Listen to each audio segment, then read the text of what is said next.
The president has addressed these accusations directly and denied all of these allegations, and this took place long before he was elected to be president, and the people of this country had a decisive election, supported President Trump, and we feel like these allegations have been answered through that process. Nikki Haley, as I'm sure you know, said when asked, does the election mean that's a settled issue, which you've been arguing from the podium here, she said, I know he was elected, but women should always feel comfortable coming forward. We should all be willing to listen to them, specifically referring to the accusers of the president. Does the president agree with her? Look, that's the president said himself. He thinks it's a good thing that women are coming forward, but he also feels strongly that a mere allegation shouldn't determine the course. And in this case, the president has denied any of these allegations, as have eyewitnesses. And several reports have shown those eyewitnesses also back up the president's claim in this process. And again, the American people knew this and voted for the president, and we feel like we're ready to move forward in that process. A number of outlets have had to retract and change and rewrite and make editor's notes to a number of different stories, some of them with major impacts, including moving markets. This is a big problem, and we think it's something that should be taken seriously. Jim? Reporters' mistakes and disinformation campaign by a foreign government. Does he see a distinction there? I haven't spoken with him about that, but certainly we would take any misinformation like that very seriously. But it's not something we're comparing the two on. Jim? And I would just say, Sarah, that journalists make honest mistakes, and that doesn't make them fake news. But the question that when journalists make honest mistakes, they should own up to them.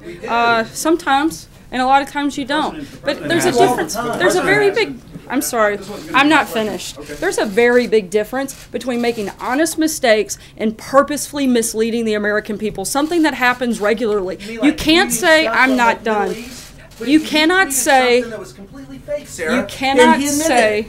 that it's an honest mistake when you're purposely putting out information that you know to be false, or when you're taking information that hasn't been validated, that hasn't been offered any credibility, and that has been continually denied by a number of people, including people with direct knowledge of an instance. This is something that I'm speaking about the number of reports that have taken place over the last couple of weeks. I'm simply stating that there should be a certain level of responsibility in that process. This was not, Brian, I called on Jim. This is not the line of questioning that I was going down, but can you cite a specific story that you say is intentionally false, that was intentionally put out there to mislead the American people? Sure. The ABC report by Brian Ross, I think that was pretty misleading to the American people, and I think that it's very telling that that individual had to be suspended because of that reporting. I think that shows that the network took it seriously and recognized that it was a problem.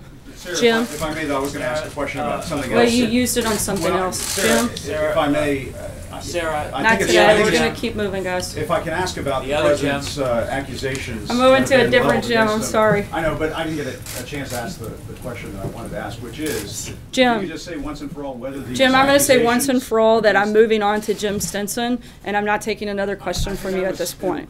Sarah, a question about investment to your attacks on investment taxes. If that's okay, I would like to ask the question that I had about these accusations of misconduct against the president. You said that he's denied them. Can you say whether or not they are false? I'm not going to respond to another question. Go ahead, Jim. Sarah, some investors are saying the tax